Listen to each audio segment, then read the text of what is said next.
अर्थव्यवस्था, खर्च, महंगाई और चुनावी माहौल में वोट के बाद अब नोट का मुद्दा भी है। आम आदमी पार्टी प्रमुख और दिल्ली के सीएम अरविंद केजरीवाल की अपील ने नोटों पर किसकी हो फोटो को लेकर बहस छेड़ दी है। एक के बाद एक राजनेताओं की प्रतिक्रियाएं और विचार सामने आ रहे हैं। कोई चाहता है कि नोट पर भगवान गणेश और देवी लक्ष्मी की तस्वीर लगे, कोई नोट पर शिवाजी को देखना चाहता है। तो क्या वोट के लिए नोट बन रहा है मुद्दा? देखते हैं ये रिपोर्ट।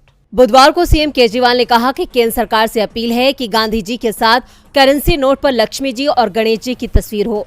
देश की बिगड़ती अर्थव्यवस्था को आशीर्वाद मिलेगा। इसके लिए उन्होंने इंडोनेशिया का उदाहरण भी दिया और पीएम मोदी से अपील करते हुए कहा कि इंडोनेशिया एक मुस्लिम देश है, वहाँ 85% मुस्लिम है और केवल 2% ही हिंदू हैं, लेकिन करेंसी पर श्री गणेश जी की तस्वीर है।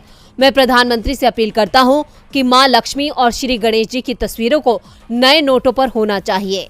दिल्ली के डिप्टी सीएम मनीष सिसोदिया ने कहा कि मां लक्ष्मी और भगवान गणेश संपन्नता और समृद्धि के प्रतीक हैं। उनके आशीर्वाद से देश समृद्ध होकर आगे बढ़ेगा। इसके बाद से ही उम्मीदवारों की सूची सी जारी हो गई।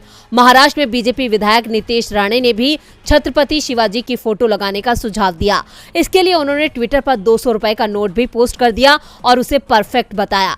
अब कांग्रेस सांसद मनीष तिवारी ने भी सुझाव दिया है। उन्होंने पूछा कि नोट पर बाबा साहेब की तस्वीर क्यों नहीं हो सकती। उन्होंने ट्वीट किया, करेंसी नोट की नई सीरीज पर डॉक्टर बाबा साहेब अम्बेडकर की फोटो क्यों नहीं हो सकती।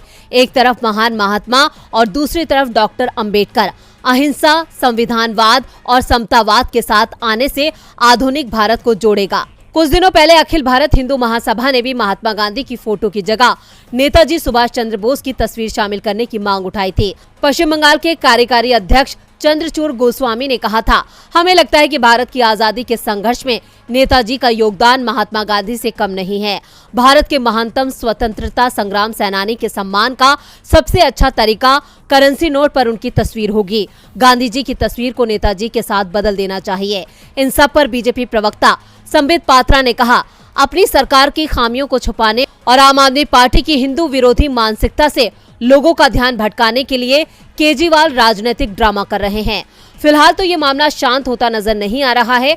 अब देखना है इस लिस्ट में किसका नाम शामिल होता है।